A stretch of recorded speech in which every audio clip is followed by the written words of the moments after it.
창세기 36장 1절로부터 8절의 말씀 우리 한 절씩 한 절씩 교독하십니다. 에서 곧 에돔의 족보는 이러하니라.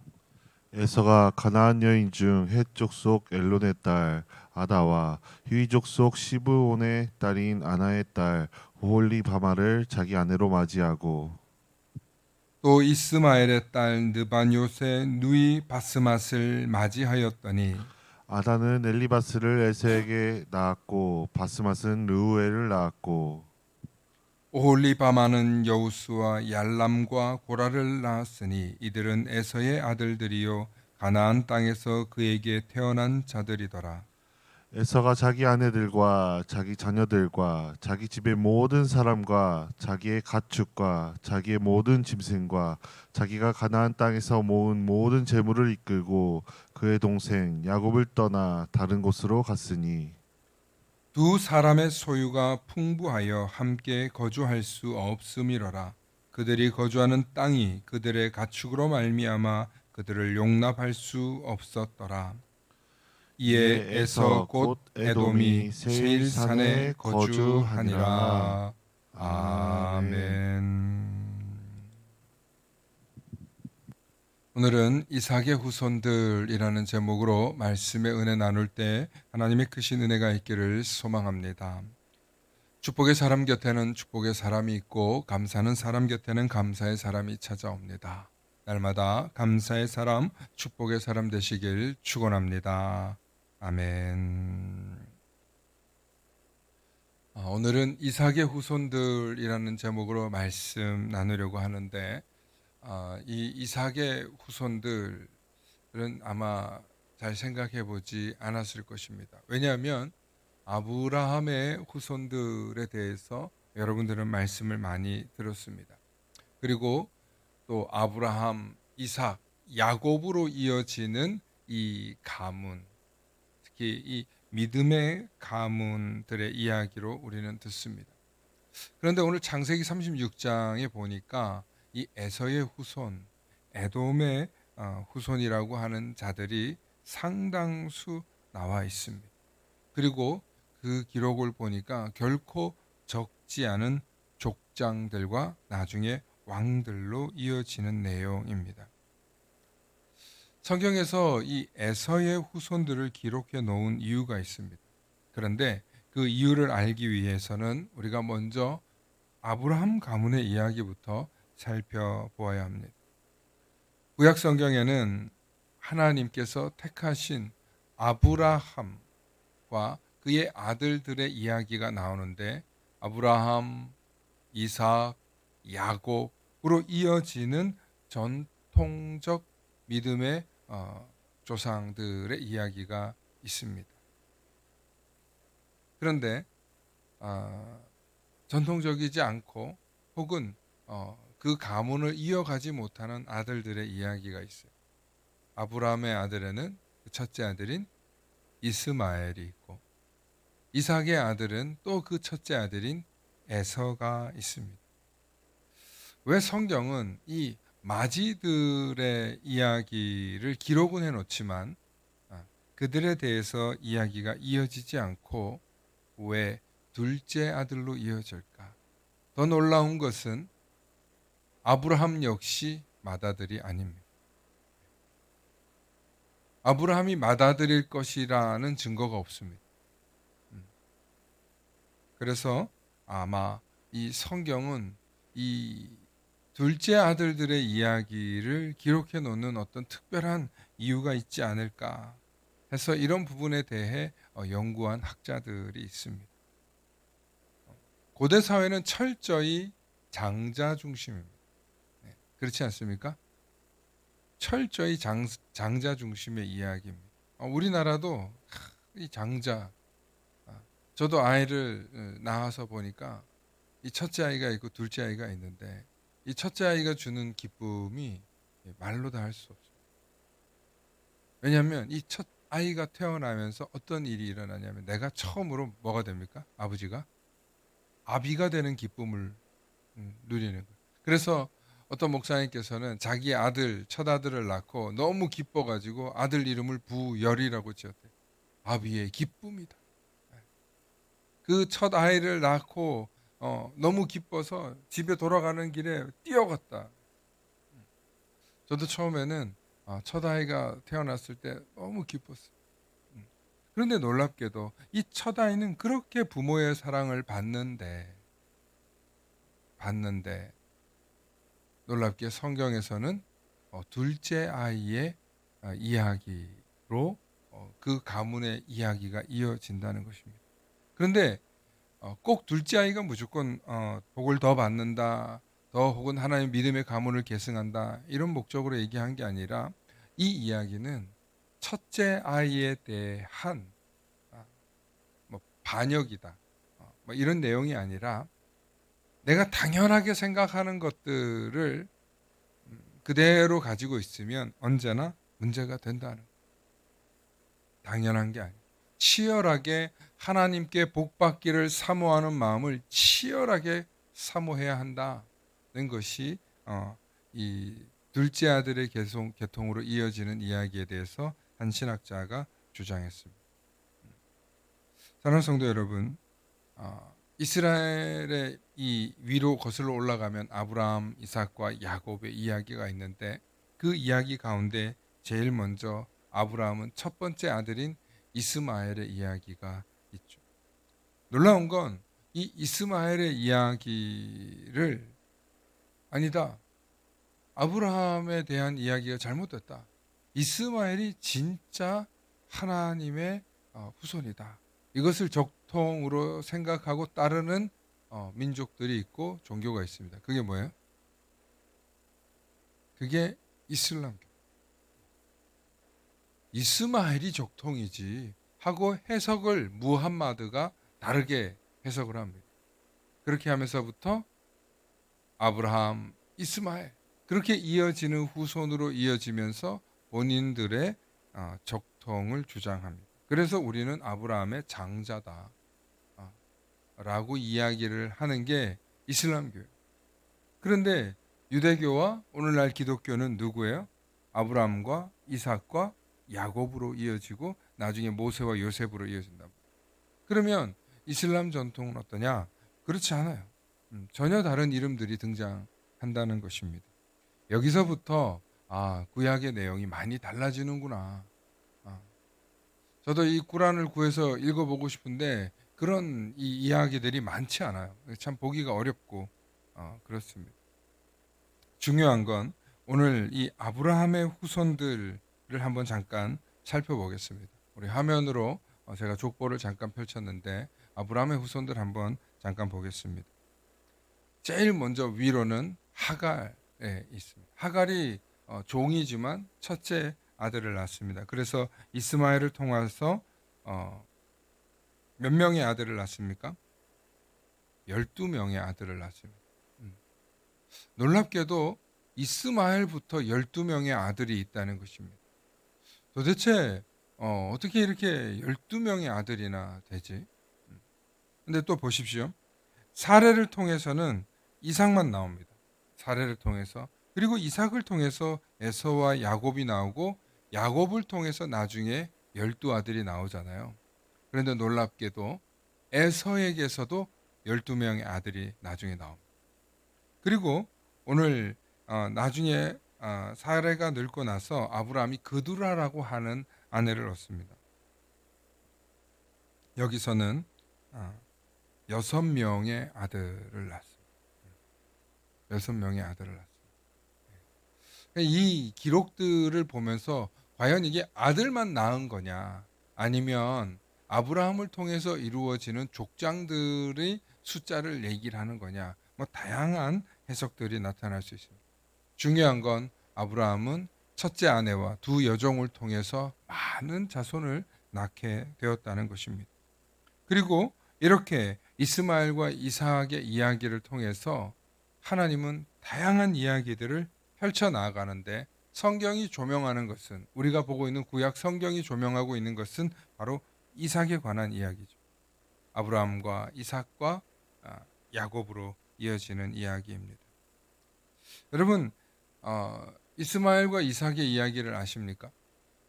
제가 이 강해 설교를 하면서 제일 먼저 집중해서 잡은 이야기가 이 아브라함의 사명을 받은 이야기와 그리고 이후에 이삭을 탄생하는 이야기를 여러분들에게 나눠드렸습니다. 하나님께서 이 아브라함과 사라와 그리고 하갈을 통해서 하나님이 믿음을 시험합니다. 하나님 믿음을 시험합니다. 사라에게 자녀를 주겠다 얘기했는데 기다리고 기다려도 자녀가 출산하지 않습니다. 아브라함이 한 85세쯤 됐을 때 사라가 어떻게 합니까? 도저히 이제 나는 애를 낳을 수 없으니 내 여종 하갈에게 들어가서 그러면 하나님께서 내 씨를 번성하게 한다고 했으니 지금 자녀를 봐야 되지 않겠냐. 그래서 하갈의 아이를 낳으라고 그렇게 부탁합니다. 그래서 하갈이 임신을 해요. 그리고 임신을 하고 나니까 이 하갈이 자기가 애가 생겼거든. 아브라함의 아이가 생겼거든. 그러니까 그때부터 하갈이 이 사례를 좀 멸시. 이 사례가 분통이 터져가지고 저 하갈을 쫓아냅니다. 그러자 하갈이 도망가다가 이 주인의 학대를 못 이겨서 도망가다가 하나님의 사자가 하갈을 다시 불러서 네 남편에게로 돌아가라.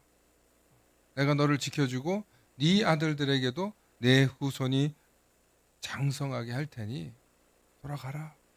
그럼 어떻게 돼요? 하갈이 돌아가요. 하갈이 돌아가서 아들 이스마엘을 낳습니다. 아들 이스마엘을 낳고 한참 후에 한 15년 뒤에 정말 사라의 몸에서도 변화가 생겨서 아들 이삭이 태어나요. 그런데 이 이삭이 태어나서 두 형제가 잘 지내면 좋은데 그만 하갈의 아들 이스마엘이 이삭을 놀리는 장면을 사라가 봐요. 야, 이거 안 되겠다. 역시나 쟤네들은 쫓아내야 되겠다. 해서 그때 사라가 하갈을 쫓아냅니다. 그리고 하갈과 이스마엘은 아브라함의 혈통이라는 것 빼고는 뭐 큰 자산 없이 이동하게 됩니다. 그게 사레와 하갈의 이야기.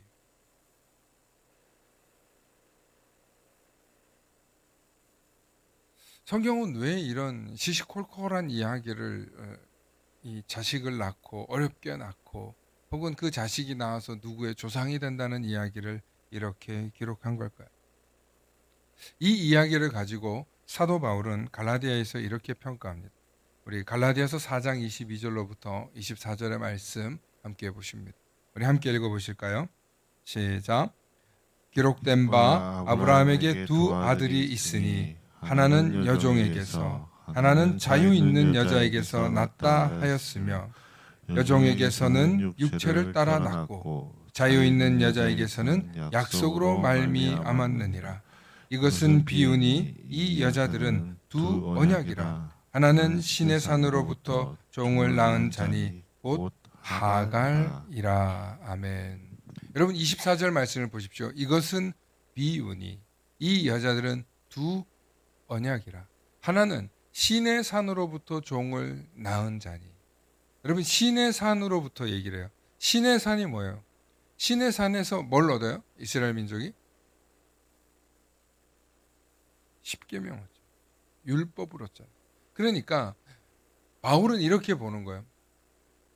하갈로부터 태어난 이 아들은 육신의 율법이란 육신의 율법. 그리고 이 이삭은 육신의 율법이 아니라 나중에 예수 그리스도로까지 이어지는 은혜, 하나님의 구원의 율법의 완성이라는.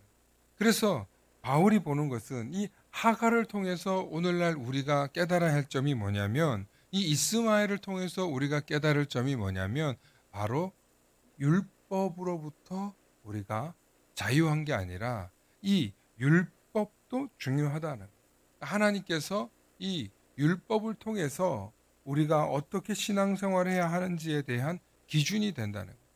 그 기준이 어떻게 됩니까? 끝까지 믿음으로 순종해야 된다. 그런데 끝까지 믿지 않고 육체의 생각으로 우리가 우리의 문제를 해결하려고 하면 어떤 일이 일어난다? 이스마엘이 태어나는 거예요.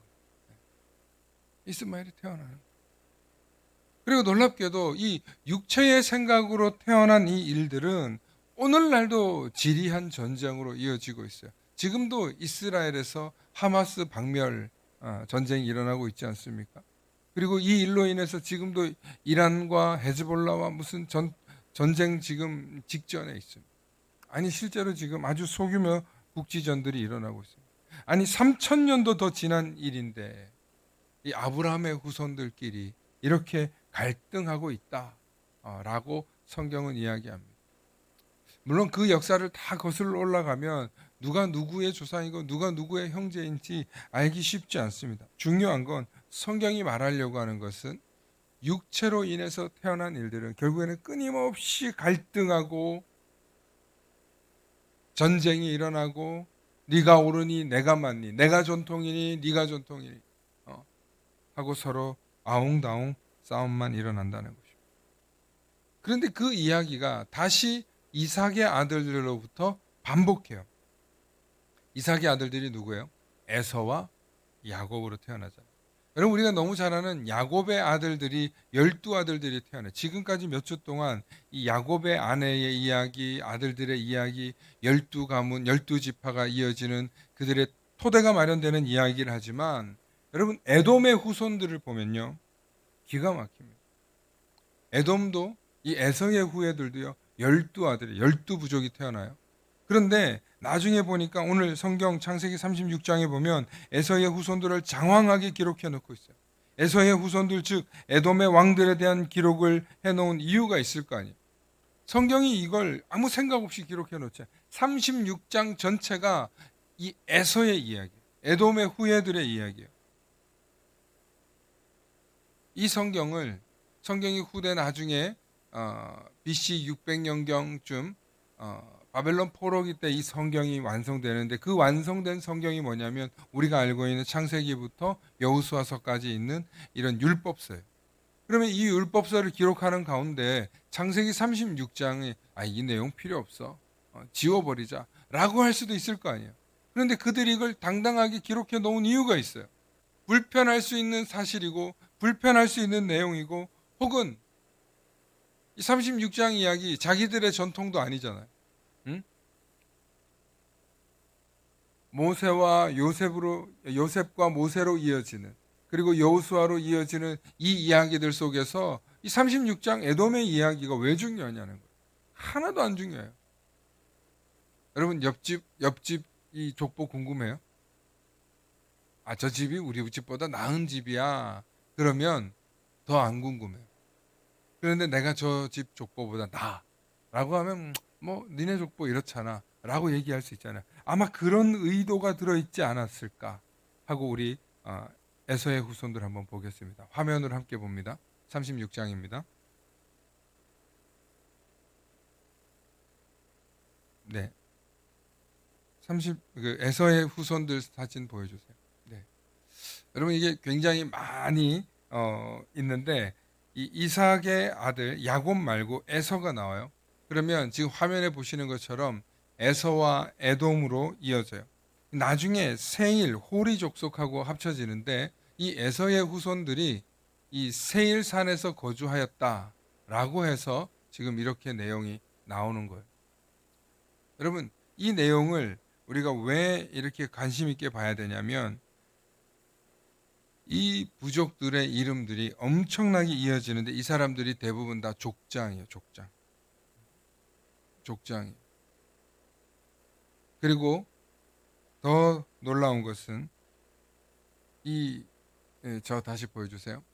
이 에서와 야곱이 서로 이제 화해를 하지 않습니까? 야복강에서 씨름한 이후 야곱이 형 에서를 보면서 형님 얼굴을 뵈니 하나님을 뵙는 것 같다고 하면서 막 많은 것들을 조공을 바치면서 야곱과 에서가 서로 얼싸안고 하나가 됩니다.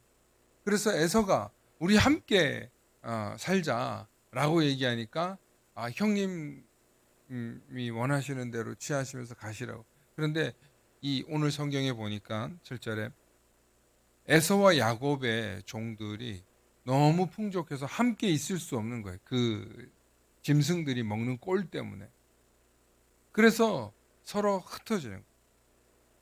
에서도 풍요로웠어요. 에서도 풍족했어요. 하나님께서 에서에게 이 장자의 족통이 있는 에서에게 축복권을 주지 않고 야곱에게 주신 이유가 뭐예요? 야곱은 이 축복권에 대한 사모함이 간절했어요. 하나님께 받고자 하는 이 축복권이 얼마나 간절했는지 몰라요. 그래서 야곱에게 이어지잖아요. 그런데 야곱에게도 물질의 축복을 주시지만 하나님에 대해서 크게 사모함도 없었던 에서에게도 뭐가 있냐? 물질의 축복이 있었어요, 없었어요? 있었다니까요. 더 놀라운 건 에서의 후손들이요, 더 많은 땅을 차지합니다. 에서의 후손들이 가나안 땅에만 머물지 않고 이 세일산 아래로부터 시작해서 훨씬 큰 땅을 차지합니다. 훨씬 많은 자손들을 배출합니다. 훨씬 많은 땅과 재물과 자손을 취합니다. 그런데 성경이 쓰여질 시점을 말씀드립니다. 성경이 쓰여진 시점에는요, 북이스라엘도 망하고요, 나중에 남유다가 포로되었을 그 이후의 이야기거든요. 이때쯤 가면요, 에서의 후손, 혹 이 후손들이 완전히 멸망합니다. 니네 이렇게 많은 땅을 차지했고 니네 이렇게 많은 왕들을 배출했는데 지금은 어디 있냐? 성경을 기록할 무렵쯤에 창세기 36장이 기록되어 있는 그쯤에는요, 나중에 이 에돔의 후손들이 완전히 멸망했습니다. 그 이야기를 이미 예견했고 알고 있는 이야기가 민수기 24장 17절로부터 18절이에요. 우리 함께 봅니다. 민수기 24장 함께 보십니다. 시작. 내가 그를 보아도 이때의 일이 아니며 내가 그를 바라보아도 가까운 일이 아니로다. 한 별이 야곱에게서 나오며 한 규가 이스라엘에게서 일어나서 모압을 이쪽에서 저쪽까지 쳐서 무찌르고 또 셋의 자식들을 다 멸하리로다. 그의 원수 에돔은, 여기서 나오잖아요, 그의 원수 에돔은 그들의 유산이 되며, 누구의 유산이 된다는 거예요? 야곱의 후손들의 유산이 된다는 거예요. 그 원수 세일도 그들의 유산이 되고 그와 동시에 이스라엘은 용감히 행동하리로다. 아멘. 여러분, 이거는 예언서예요, 예언서. 그런데 이 일이 실제로 일어납니다. 에돔의 후손들이 완전히 더 많은 땅을 차지하고 더 많이 풍요롭고 더 많이 풍성한 것처럼 보입니다. 몇백 년은 그렇게 사는 것처럼 보입니다. 그러나 결국에는 그 아들들이 다 어떻게 됩니까? 멸망했더라. 멸망했다. 그렇다면 성경이 창세기 36장이 에돔의 후손을 기록한 이유는, 목적은 하나예요. 따릅시다. 하나님을 떠나서는 결국 망한다. 지금 잘 되는 것처럼 보이지만, 지금 풍족한 것처럼 보이지만 몇백 년이 흘러서는 결국 하나님께서 그들의 축복을 걷어가신다. 그러니까 인간의 유한함과 인간의 오만함과 인간의 이런 탐욕스러움을 다 비판하고 있는 그런 내용. 창세기 36장을 써놓으니 봐라, 우리 조상들 중에 이렇게 갈등들이 있었는데 그 에서의 후손들이 다 사라졌다. 그러나 우리는 수많은 핍박과 고난과 모진 고통 속에서도 하나님이 우리를 지켜주셔서 우리는 지금까지 이 가문이 유지되고 있다. 얼마나 대단한 자부심. 그래서 이스라엘 민족이 대단한 거예요. 이스라엘 민족이 대단한 거예요. 여러분, 이스라엘 민족만 대단한 게 아니라 우리 대한민국도 굉장히 대단한 민족인데, 여러분 왜 그러냐면, 여러분 유럽 사람들이나 미국 사람들이나 많은 사람들이 우리나라를 잘 몰라요. 그리고 우리나라가 일본의 속국이었거나 아니면 중국의 속국이었다고 생각해요. 그런데 그런 소리 들으면 우리 대한민국 사람은 어떻게 생각해요? 웃기고 앉았네. 야, 우리가 어떤 민족인지 알아? 우리가 옛날에는 중국도 멸망시킬 뻔했어. 우리 고구려 얘기하잖아요. 응? 발해 이야기 하잖아요. 응? 우리가 우리의 역사에 대한 자부심이 있어요. 우리의 역사에 대해서 우리 한민족에 대한 자긍심이 있어요. 우리는 중국에게 한 번도 지배당한 적이 없다. 물론 이 청나라 때 와서 청나라가 전 세계를 거의 정복하다시피 할 때는 뭐 어쩔 수 없지만 일제 치하에 잠시 굴욕의 40년이 있지만, 그러나 결국에는 우리는 독립을 해냈고 결국에는 우리는 빛나는 우리만의 역사와 문화와 글을 만들어낸 민족 아니에요. 예? 이 조만한 땅덩어리에서 이 위로는 세계 열강들이 가득한 나라 속에서 이 나라가 견뎌냈잖아요. 그러니까 나라의 크기와 국민의 숫자가 중요한 게 아니라 그들이 무슨 정신을 가지고 살아가느냐가 중요한 거예요. 이스라엘 민족도 마찬가지예요. 그래서 하나님께서 이 이스라엘 민족에게 주시는 메시지는 하나예요. 하나님에 대한 신뢰, 하나님에 대한 순종, 하나님에 대한 약속에 대한 믿음을 믿고 신뢰하는 백성들에게 하나님 무엇을 주신다? 그 민족을 사용하신다. 그 민족을 무슨 부강케 한다, 완성케 한다, 이렇게 표현하고 싶지 않아요. 하나님이 그 민족을 어떻게 하신다? 사용하신다. 놀랍게도 지금도 하나님은 유대인들을 사용하십니다. 하나님 지금도 그리스도인들을 사용하십니다. 하나님 지금도 이 한국 땅에 한국 백성들을 사용하고 계십니다. 하나님 누구를 통해서 일하십니까? 하나님의 백성들. 하나님에 대한 신뢰, 하나님에 대한 믿음, 즉 하나님을 나의 구원자로, 나의 창조주로 믿는 이 아브라함의 믿음의 계보를 믿는 사람들을 통하여서 하나님 어떤 역사를 하신다? 그들을 통하여서 일하신다.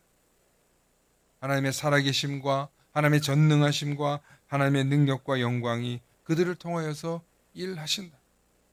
그러니까 우리가 하나님의 적통이다, 우리가 하나님의 장자다, 이런 게 중요한 게 아니야. 세상의 육체의 눈으로, 육신의 눈으로 보는 관점이 중요한 게 아니라 약속의 눈으로 보라는, 믿음의 눈으로 보라는 거.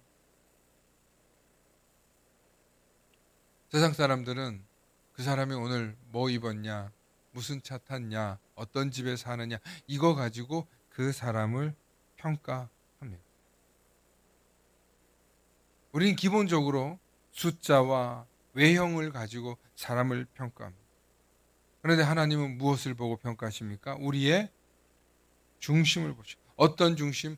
하나님을 신뢰하느냐, 하나님을 의지하느냐, 하나님을 바라보는, 하나님의 언약의 약속을 신뢰하는.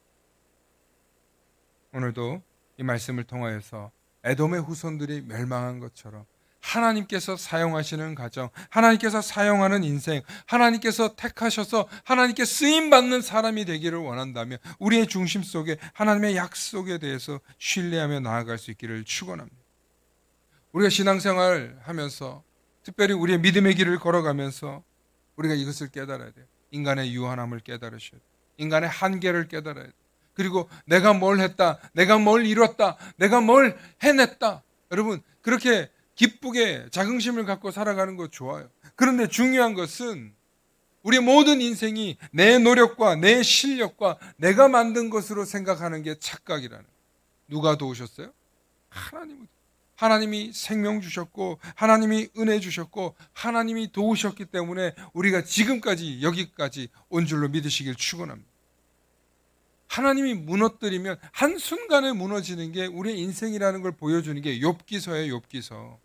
동양 최고의 부자였다고 하는 이 욥이 하루아침에 마누라 도망가고 자식들 다 잃고 온몸에 종기가 나서 기왓장으로 벅벅벅 끓는 그런 추한 모습을 보이는 게 욥이에요. 그러나 끝까지 하나님에 대한 신뢰를 잊지 않고 하나님에 대한 약속을 잊지 않은 그 욥을 통하여서 결국에는 하나님이 다시금 그를 일으키시는 이야기. 이 드라마틱한 이 이야기의 핵심이 뭐예요? 하나님의 약속을 신뢰하라. 하나님이 너의 창조주라는 거예요. 우리는 이 땅에 와서 잠시 머물다 가는 유한하고 한계가 있는 존재라는 거예요. 이걸 깨닫지 않고는 우리는 끊임없이 하나님을 잊어버리고 하나님을 배반하고 교만과 탐욕과 자기 자랑과 자기 욕심으로 이 세상을 살다가 허무하게 사라진다는 거예요. 그런데 우리가 하나님 나를 사용하여 주시옵소서, 하나님 내가 쓰임받기를 원합니다, 하나님 제가 하나님의 믿음의 약속의 가문이 되기를 소망합니다. 여러분, 그런 하나님께 쓰임받기를 간절히 소망하며 나아갈 때 하나님은 우리 인생을 성경의 한 줄로 사용하실지, 성경의 두 줄로 사용하실지, 많은 사람들에게 귀감이 되는 사람으로 사용하실지, 아니면 평생 죽을 때까지 손가락질 당하는 사람으로 끝날지 하나님이 사용하신다. 에돔의 이야기, 이스마엘의 이야기는 하나님께서 그들이 하나님으로부터 벗어난 자들의 이야기로 기록하고 있습니다. 특별히 이 에서는 하나님에 대한 믿음이 충만하지 않았어요. 그래서 에서부터는 아주 부족한 이야기로 남겨놓습니다. 그리고 그들이 완전히 멸망하는 것으로 끝납니다. 이스마엘은 어떤 말과 행동이 없어요. 그래서 이스마엘은 그대로 둬요. 심지어 하갈은 순종해요. 그래서 하나님께서 하갈의 민족도 그대로 냅두시는 걸 봐요. 이스마엘의 민족을 그대로 두시는 걸 아직도 있죠. 그들에게도 여전히 하나님의 구원의 자비가 있다는 것. 사랑하는 성도 여러분, 우리가 눈에 보이는 게 전부가 아니라 오늘 이 시대를 살면서 하나님께서 우리를 사용하시느냐 사용하지 않느냐, 하나님의 역사 속에서 하나님의 시간 속에서 우리를 택하여 사용하시느냐 우리를 버리시느냐, 그것이 오늘 창세기 36장 에돔의 후서가 우리에게 주는 교훈인 줄로 믿습니다. 그러므로 결국 하나님을 떠나서 사는 사람은 멸망한다는 사실을 깨달으시고 우리가 마지막까지 하나님께 쓰임 받기를 소망하며 늘 하나님 곁에 붙어 있기를 소망하는 저와 여러분들 되시길 축원합니다. 함께 기도하십니다. 좋으신 아버지 하나님, 참으로 감사합니다. 하나님, 성경의 이야기를 볼 때마다 그 이야기가 무슨 목적으로 쓰여졌는지 우리는 잘 알지 못할 때가 있습니다. 그러나 오늘 이 길고 긴 족보의 이야기가, 에돔의 후서의 이야기가 하나님의 역사, 하나님의 사용하심과 하나님께서 버리시는 백성이 어떤 백성으로 사는지 오늘 우리에게 보게 하시니 감사합니다. 하나님, 이 말씀을 교훈 삼아 우리가 하나님께 버림받는 백성이 아니라 하나님께 사용받는 가문, 하나님께 사용받는 백성 되게 하시고 하나님께서 쓰시는 귀한 믿음의 도구들이 되도록 우리를 사용하여 주시옵소서. 오늘도 전능하신 하나님의 손에 이끌려 우리가 쓰임받기를 간절히 소망하며 우리 주 예수 그리스도의 이름 받들어 간절히 기도 올리옵나이다. 아멘.